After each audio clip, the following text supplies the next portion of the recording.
Desde confesiones a sangre fría hasta escalofriantes actos de venganza, cada una de estas historias le hará cuestionarse la naturaleza misma de la humanidad. Abróchese el cinturón y emprenda un escalofriante viaje a través de historias de asesinatos, traiciones e impactantes dramas judiciales que desafían cualquier creencia. Prepárese para ser cautivado por las historias que se desarrollan ante el juez y el jurado, historias que son tan convincentes como aterradoras. Empecemos. Fue entonces cuando sacó este objeto de su bolsillo, miró a su alrededor y no estaba a más de 40 pies de la juez, a la parte trasera derecha, y entonces comenzó a atacarla.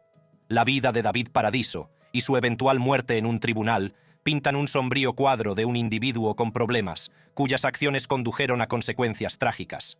Su historia es la de un hombre cuyas tendencias violentas culminaron con el brutal asesinato de su novia y un dramático final en un juzgado. Antes del incidente de diciembre de 2006, David Paradiso no era ajeno al sistema de justicia penal. Habiendo pasado ya más de 3 años en prisiones estatales y un tiempo en un centro de la Autoridad Juvenil de California, su vida estaba empañada por una serie de actividades delictivas. Los antecedentes penales de Paradiso eran amplios y variados. Se enfrentaba a múltiples cargos de vandalismo y tenía numerosos cargos relacionados con las drogas y el alcohol. Sus enfrentamientos con las fuerzas del orden eran a menudo violentos. En una ocasión, tiró la ventanilla de un coche patrulla y en otra, cometió un delito de lesiones contra un funcionario de prisiones, lo que le valió una condena de 2 años de prisión. 2001. A los 21 años, Paradiso fue detenido por conducir bajo los efectos del alcohol. 2003. Fue condenado por evadir a los agentes de la ley. 2004. Las tendencias violentas de Paradiso se pusieron aún más de manifiesto cuando fue condenado por un delito grave de agresión a un funcionario de prisiones. El conjunto de estos incidentes dibujó la imagen de un hombre que se encontraba a menudo en el lado equivocado de la ley, lo que condujo a su último y más grave delito en 2006. En diciembre de 2006, la vida de David Paradiso dio un giro siniestro cuando fue detenido por un crimen atroz, el presunto asesinato de su novia de 20 años, Eileen Pelt. Su relación, todavía incipiente, duró solo unas semanas antes de acabar en un baño de sangre. La tragedia se desencadenó en el asiento trasero del Chrysler 300 2005 de la madre de Paradiso, Débora, mientras conducían por un oscuro callejón de Lodi. El espantoso incidente se produjo tras una discusión en la que, al parecer, Paradiso apuñaló a Pelt en el cuello. Débora, que conducía el coche, afirmó más tarde que no había oído ningún signo de disputa antes del ataque mortal. Paradiso afirmó que tuvo que actuar primero, alegando que Pelt le habría quitado la vida si él no hubiera golpeado. Esto contradiría más tarde lo que dijo ante el tribunal el 4 de marzo de 2009. Preguntó, ¿por qué mataste a Eileen Pelt? Y Paradiso dijo, porque ella merecía morir. Después del asesinato, Paradiso tuvo que pensar rápido. En un estado que solo puede ser descrito como shock o frío cálculo, Paradiso ordenó a su madre que condujera a la ciudad rural de Pioneer.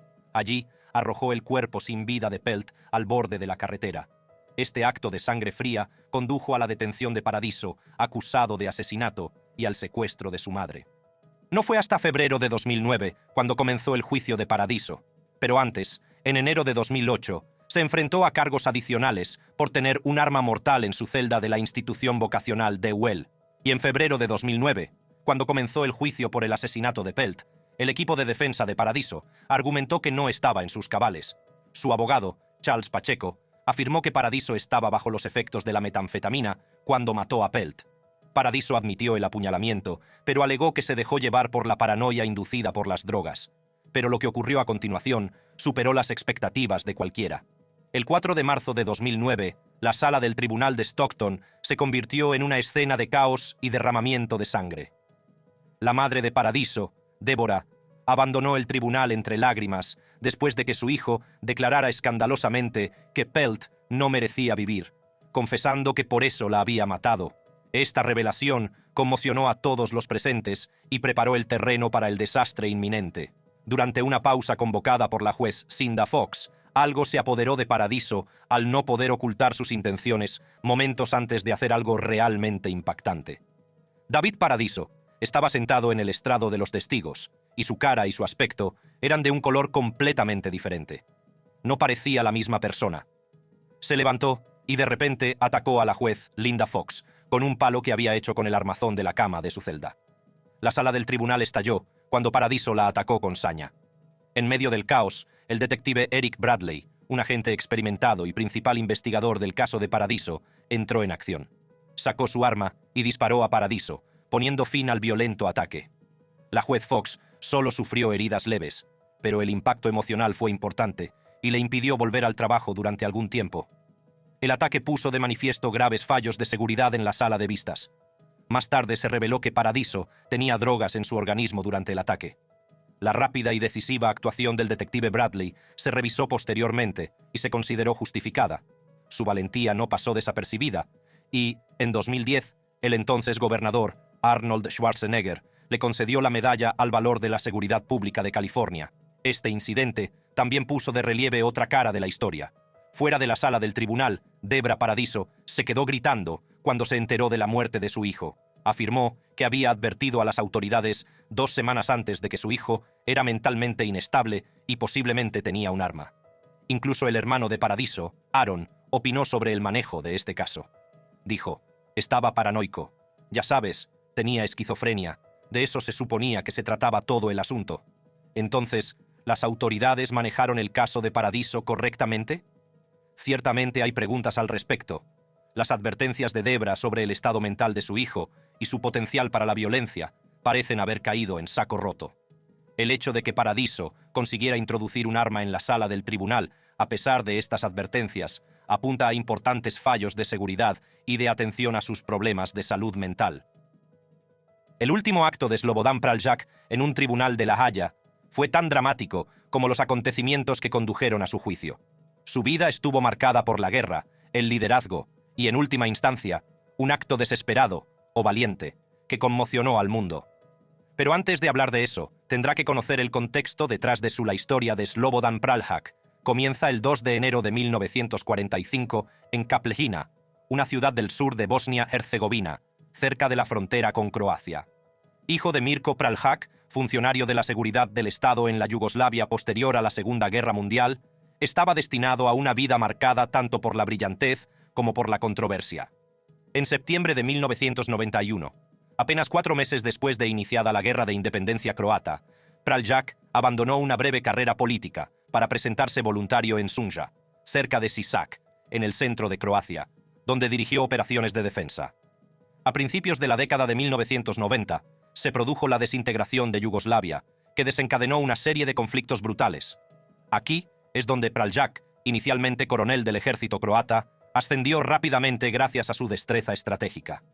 De hecho, tanto fue su papel que rápidamente se convirtió en un líder militar clave en el Consejo de Defensa Croata, HVO, lo que influyó significativamente en la guerra de Bosnia. Hablemos ahora de sus supuestas atrocidades. El director asociado del programa de Human Rights Watch no se anduvo con rodeos al hablar del dramático suicidio del criminal de guerra bosnio-croata Praljak. Relató los numerosos crímenes que Praljak cometió como comandante de las fuerzas croatas que luchaban en Bosnia, como asesinato, homicidio intencional, persecuciones por motivos políticos, raciales y religiosos, deportación, traslado ilegal de civiles, encarcelamiento, confinamiento ilegal de civiles, trabajo ilegal, actos inhumanos, trato inhumano, destrucción extensiva de propiedad no justificada por necesidad militar y llevada a cabo de manera ilegal y gratuita, destrucción o daño intencional hecho a instituciones dedicadas a la religión o la educación, ataque ilegal a civiles e imposición ilegal de terror a civiles. El 29 de noviembre de 2017, la Sala de Crímenes de Guerra de la ONU emitió un veredicto que conmocionaría a todo el mundo. Afirma la sentencia de 20 años de prisión, sujeta a que se le conceda crédito en virtud de la regla 101C, de las reglas por el periodo que ya ha pasado en detención. El juez ordenó a Praljak sentarse. Sin embargo, Praljak estalló en furia y gritó: «Praljak no es un criminal, rechazo su veredicto». En un giro asombroso y dramático, bebió entonces de una pequeña botella marrón, declarando tranquilamente a la sala: «He tomado veneno». Después de tragar la bebida mortal, se sentó de nuevo, desplomándose en su silla mientras el caos estallaba a su alrededor. Según las fuentes, ingirió cianuro potásico, un compuesto muy tóxico que se absorbe rápidamente y puede matar a una persona en menos de 30 minutos. Posteriormente, acudieron guardias y paramédicos, y las ambulancias se apresuraron a llegar al lugar, pero a pesar de los desesperados esfuerzos del personal médico del tribunal, Praljak falleció ese mismo día en el hospital HMC de La Haya. La muerte de Praljak suscitó un intenso debate sobre su legado. Para algunos, fue un héroe de guerra que luchó valientemente por su pueblo. Para otros, fue un criminal de guerra responsable de atrocidades indescriptibles. Esa noche, las iglesias católicas de varias ciudades de la Herzegovina natal de Praljak celebraron misas en memoria de su héroe caído. La presidenta croata, Kolinda Grabar-Kitarović, habló apasionadamente de Praljak, describiéndolo como un hombre que prefirió dar su vida antes que vivir, tras haber sido condenado por crímenes que creía firmemente que no había cometido. Su acto golpeó profundamente el corazón del pueblo croata y dejó al Tribunal Penal Internacional para la ex-Yugoslavia con el peso de la duda eterna sobre el cumplimiento de sus tareas. El periodista Amer Obradović, que soportó horrores en un campo de prisioneros dirigido por soldados del Consejo de Defensa croata, HVO, bajo el mando de Praljak, recurrió a Twitter para expresar su desprecio. Las personas que estaban conmigo en el campo sobrevivieron a las torturas más horribles, pero ninguna se quitó la vida. Los detenidos del campo son gente valiente, y estos grandes líderes del ejército y generales son meros cobardes. Este incidente también pone de manifiesto las aparentes deficiencias en la seguridad de los tribunales. Peter Robinson, abogado del criminal de guerra serbo-bosnio condenado Radovan Karadzic, hizo hincapié en las estrictas medidas que se aplican. Nos sometemos a 2 controles de seguridad cuando visitamos a los detenidos. 2 detectores de metales. No se pueden llevar bebidas, ni siquiera una botella de agua o Coca-Cola. Todo se registra antes de entrar. Sin embargo, Praljak introdujo de algún modo un frasco de cianuro potásico en la sala sin ser detectado. ¿Cómo sucedió? ¿Fue un descuido o algo más siniestro? ¿Qué opinas de esta escandalosa violación de la seguridad? Pasó todo el día huido, y esa noche fue a una casa de Buckhead y disparó a un agente federal antes de robarle el arma y la camioneta. El siguiente caso trata del caos causado por un asesino convicto en el juzgado del condado de Fulton, en Atlanta, Georgia. He aquí una pista. Fue el acusado más caro de Georgia, ya que su caso costó más de $3 millones para la acusación y la defensa juntas. Me refiero a la fuga y posterior matanza de Brian Nichols, que se saldó con 4 trágicas muertes y arrojó una dura luz sobre la vulnerabilidad de la seguridad de los tribunales.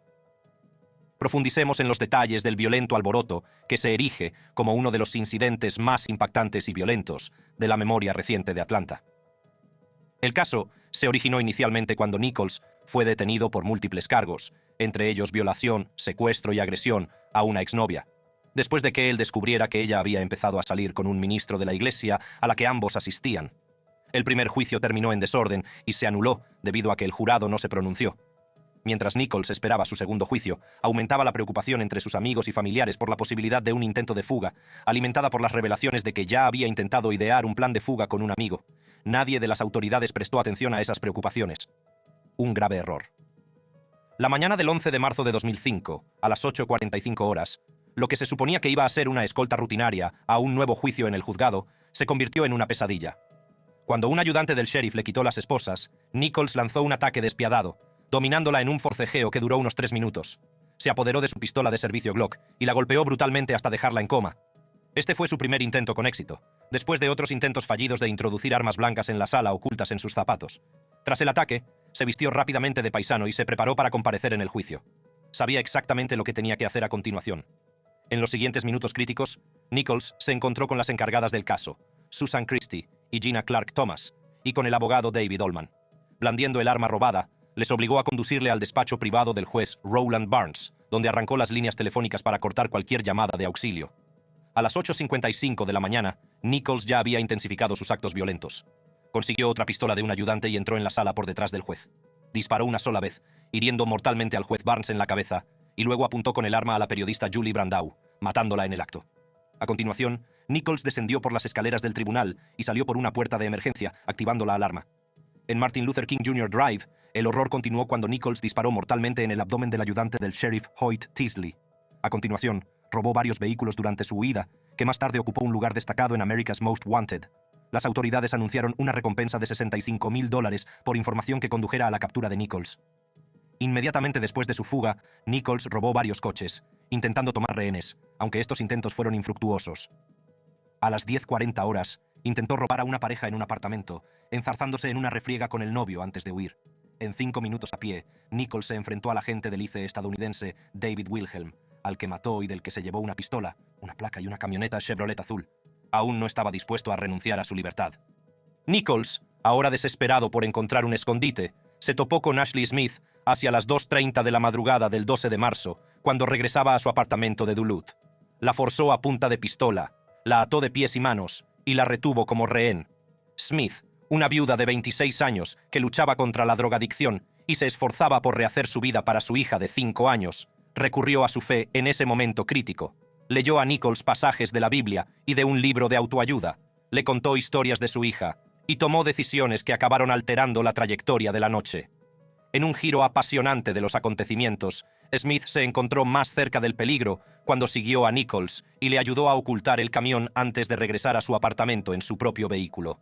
Sorprendentemente, durante este tenso viaje, Nichols dejó sus armas y, aunque Smith tenía su teléfono móvil al alcance de la mano, se abstuvo de llamar a la policía. Nichols pareció relajarse ligeramente e incluso permitió que Smith se marchara a ver a su hija.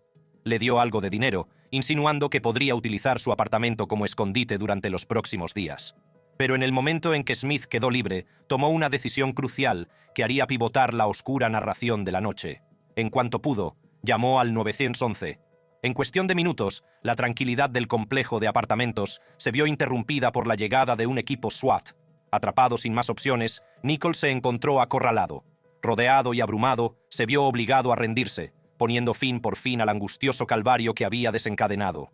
El 5 de mayo de 2005, Brian Nichols fue acusado por un gran jurado del condado de Fulton de 54 cargos, entre ellos asesinato, delito de asesinato, robo a mano armada, robo de coche, robo, agresión con agravantes y otros.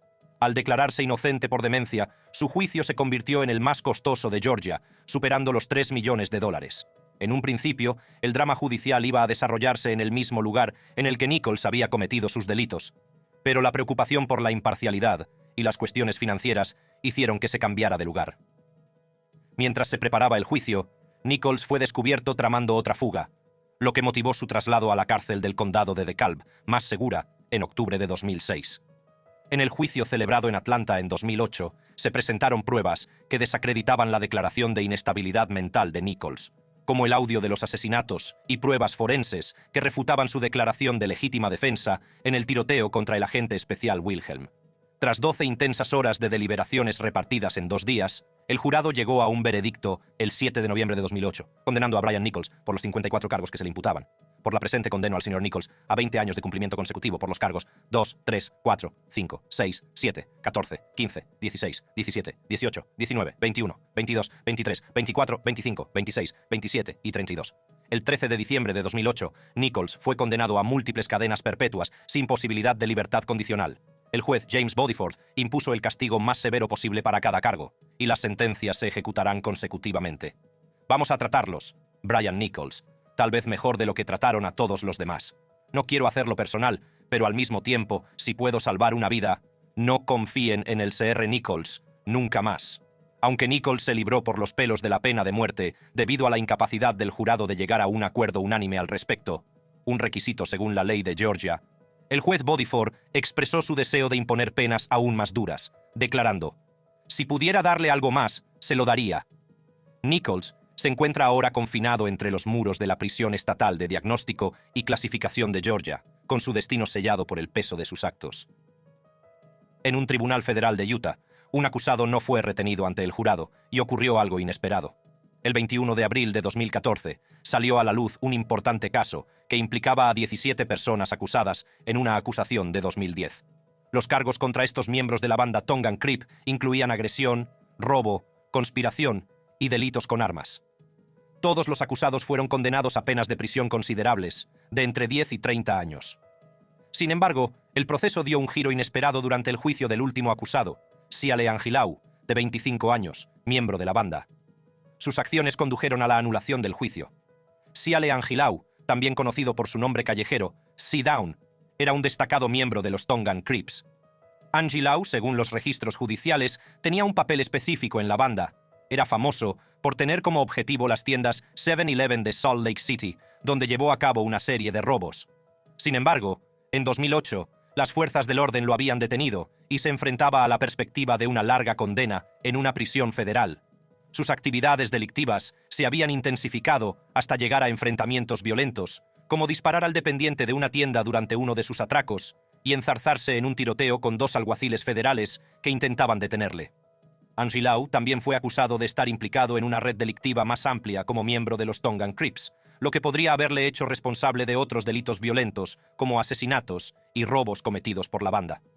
Esto le llevó finalmente a comparecer ante un tribunal federal en abril de 2014, donde se sentó a la mesa de los acusados, enfrentándose a graves cargos relacionados con su afiliación a la banda.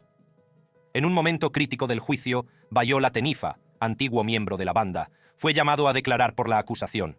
Al comenzar a hablar, Tenifa detalló cómo la banda recluta a niños de tan solo 9 años y les exige que cometan delitos, incluidos hurtos, robos e incluso tiroteos contra bandas rivales, como forma de iniciación.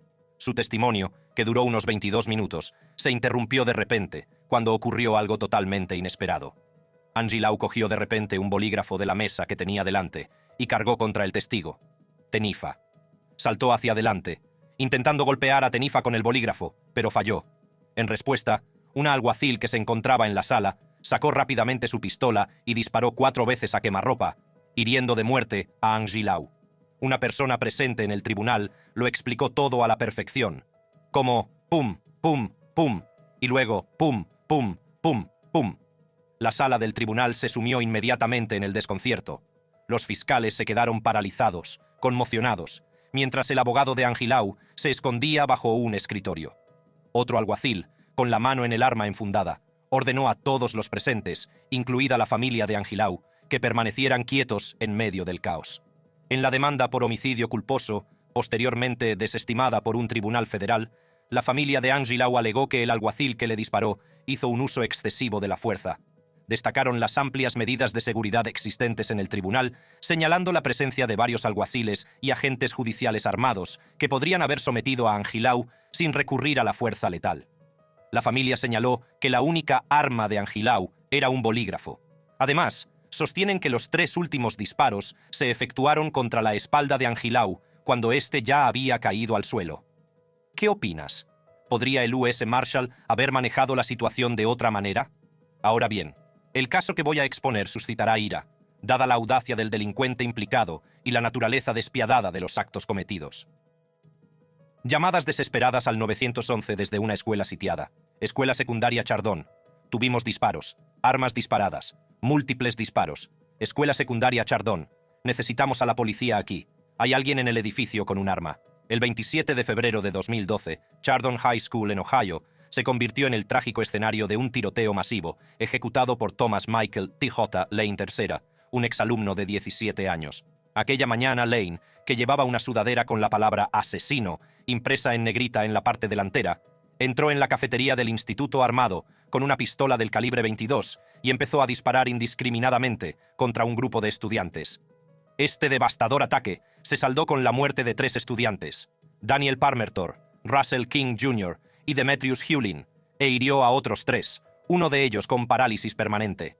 T.J. Lane era conocido como un individuo reservado y problemático que había sido trasladado a una escuela alternativa para estudiantes de riesgo, debido a sus problemas académicos y de comportamiento. A pesar de su comportamiento tranquilo, había mostrado una conducta alarmante antes del tiroteo, incluida una inquietante publicación en las redes sociales. «Soy la muerte, y tú siempre has sido la muerte», decía en parte. Ahora, siente la muerte, no solo burlándose de ti, no solo acechándote, sino dentro de ti. Retuércete y retuércete. Siéntete más pequeño bajo mi poder. Convulsión en la pestilencia que es mi guadaña. Morid, todos vosotros. Durante el ataque, Lane disparó 10 veces, apuntando a estudiantes que no conocía personalmente, lo que indica una selección aleatoria de víctimas. Tras quedarse sin munición, fue perseguido por un miembro del personal de la escuela y poco después detenido por la policía fuera de la escuela. El proceso judicial contra Lane se desarrolló con rapidez, lo que dio lugar a su declaración de culpabilidad de 3 cargos de asesinato con agravantes, entre otros cargos, y a una condena de 3 cadenas perpetuas consecutivas sin libertad condicional. Durante la sentencia, el comportamiento de Lane en la sala del tribunal fue chocante.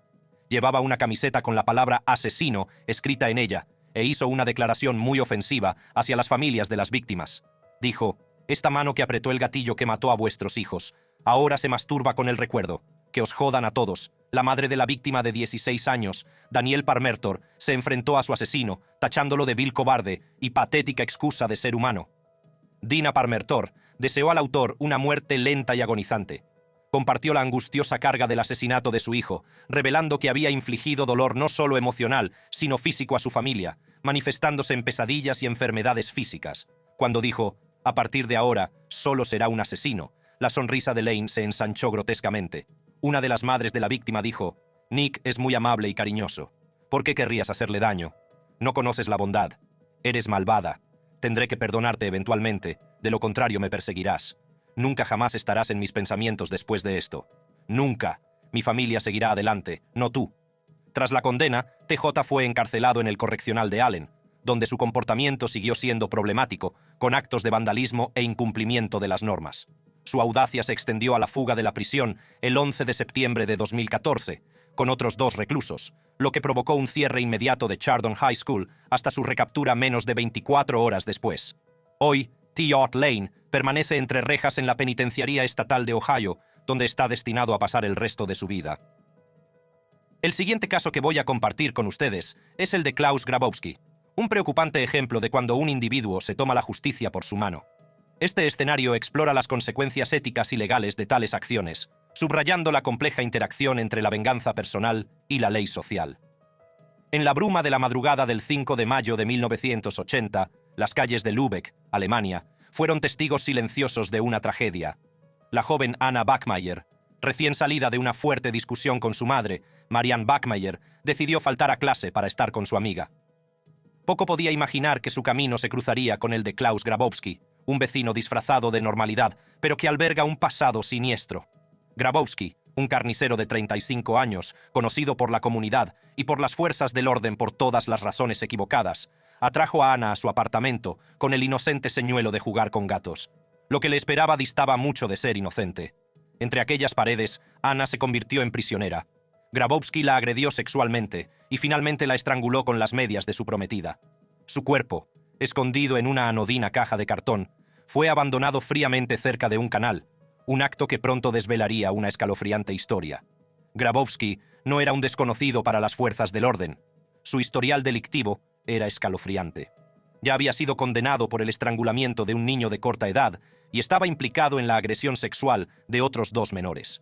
En 1976 prefirió la castración química a la cárcel, pero poco sabían las autoridades que 2 años después había iniciado en secreto una terapia hormonal para revertir sus efectos, allanando el camino para su vuelta a los crímenes violentos. Por desgracia, su siguiente objetivo fue Anna. La verdad sobre el destino de Anna salió a la luz cuando la prometida de Grabowski, movida por las sospechas, llamó a la policía. Grabowski fue detenido y confesó el crimen, pero presentó una retorcida defensa durante su juicio, que comenzó el 3 de marzo de 1981. Afirmó que Anna había intentado seducirle y que él la había matado, porque ella había amenazado con contarle a su madre el ataque a menos que él le diera dinero. Por lo tanto, la mató en un ataque de pánico para mantenerla callada. Durante todo el juicio, Marianne se sintió atormentada por las falsas afirmaciones de Grabowski y el recuerdo del sufrimiento de su hija. Incapaz de contener su ira y alimentada por el deseo de justicia, Marianne tomó una medida drástica. Con la calma calculada de una tormenta a punto de estallar, Marianne introdujo de contrabando una pistola Beretta del calibre 22 en la abarrotada sala del tribunal. En un momento que quedará grabado para siempre en los anales de la justicia penal, se adelantó y descargó una ráfaga de balas sobre Grabowski, alcanzándole 6 veces en un impresionante acto de venganza. En la sala del tribunal, Marianne Backmayer admitió ante el juez: «Quería matarle. Quería dispararle en la cara, pero le disparé por la espalda. Espero que esté muerto». En su declaración, se limitó a escribir: «Lo hice por ti, Anna». Esta madre aparentemente indefensa pero fuerte, llevada al límite, se transformó ante los ojos del mundo en la madre vengativa de Alemania. Sus acciones provocaron un intenso debate en todo el país. ¿Fue un asesinato a sangre fría o el grito de justicia de una madre desconsolada? El sistema judicial se enfrentó a estas cuestiones y en 1983, Marianne fue declarada culpable de homicidio premeditado. Fue condenada a 6 años de prisión, pero solo cumplió la mitad de la pena. Su liberación anticipada fue un testimonio de las emociones contradictorias que despertó su caso. ¿Ganó la justicia aquel día? Usted decide. Trágicamente, Marianne Bachmeier falleció a los 46 años de cáncer de páncreas. Fue enterrada junto a su hija Anna, de 7 años, en el cementerio de Burgtor, en Lübeck. El último caso se refiere a un hombre que se enfrentaba a penas de 7 a 21 años de prisión. Bajo la inmensa presión de su condena, tomó la sorprendente decisión de acabar con su propia vida en la sala del tribunal. Los sensacionales detalles de sus actos y las razones de su drástica decisión alimentaron un frenesí de especulaciones. Profundicemos en los detalles. El 28 de junio de 2012, la tensión en un tribunal de Arizona era palpable mientras Michael Marin, de 53 años, esperaba su destino. Marin, que había sido un banquero de inversiones de altos vuelos licenciado en Derecho por Yale, había vivido una vida con la que muchos solo podían soñar. Coleccionaba obras de arte de Picasso, pilotaba su propio avión y conducía Rolls Royces. El periodista Paul Robin describió acertadamente al millonario. Es el tipo más listo de la sala. Él es el más suave hablador en la habitación. Consigue a todas las chicas. Ya sabes, él es ese tipo. Y él solo se topó con la pared de ladrillo que resultó ser estos personajes, con el tiempo. Se enfrentaba a cargos de incendio provocado por prender fuego a su lujosa mansión de $2,55 millones en el exclusivo Biltmore Estates de Phoenix. Los problemas financieros le habían alcanzado tras un intento fallido de rifar su casa con fines benéficos, lo que llevó a los fiscales a acusarle de incendiar su mansión para escapar de los aplastantes pagos de la hipoteca. La espectacular salida de Marin durante el incendio no hizo sino aumentar las sospechas. Vestido con equipo de submarinismo y utilizando una botella de oxígeno, escapó bajando por una escalera desde el segundo piso. La investigación del incendio reveló que la mansión había ardido intencionadamente en 4 puntos distintos, utilizando acelerantes y guías telefónicas como leña. Además, las posesiones más valiosas de Marin, entre ellas 18 grabados de Pablo Picasso, estaban a buen recaudo en otro lugar durante el siniestro, lo que ahondó el misterio y las sospechas en torno a él. Con un patrimonio menguante y deudas crecientes, la historia de Marin pasó de ser una historia de éxito a una de desesperación. Cuando se leyó el veredicto, Michael Marin, divorciado y padre de 4 hijos, parecía abrumado, escondiendo la cara entre las manos. Pero bajo esta muestra de angustia, se desarrollaba algo más mortífero. Sin que los que le rodeaban lo supieran, Marin se había metido algo en la boca: cianuro de sodio. Esta sustancia letal, utilizada normalmente en la minería del oro para extraer el metal precioso, actúa rápidamente para detener la respiración y puede ser mortal en cuestión de minutos. Los investigadores descubrieron más tarde que Marin había preparado este agente mortal en cápsulas que había obtenido el año anterior de un proveedor de California, planeando consumirlas allí mismo, en la sala del tribunal. El hijo de Marin recibió un correo electrónico con retraso que no solo le informaba de la localización del coche de su padre, sino que también le confirmaba que su testamento estaba en regla. Este mensaje, que llegó en medio de los tumultuosos acontecimientos, insinuaba un último intento de Marin por arreglar sus asuntos. Para ver más vídeos sobre juicios que le mantendrán en vilo, haga clic en las tarjetas que aparecen en pantalla. Estaré aquí para compartir con usted más historias fascinantes.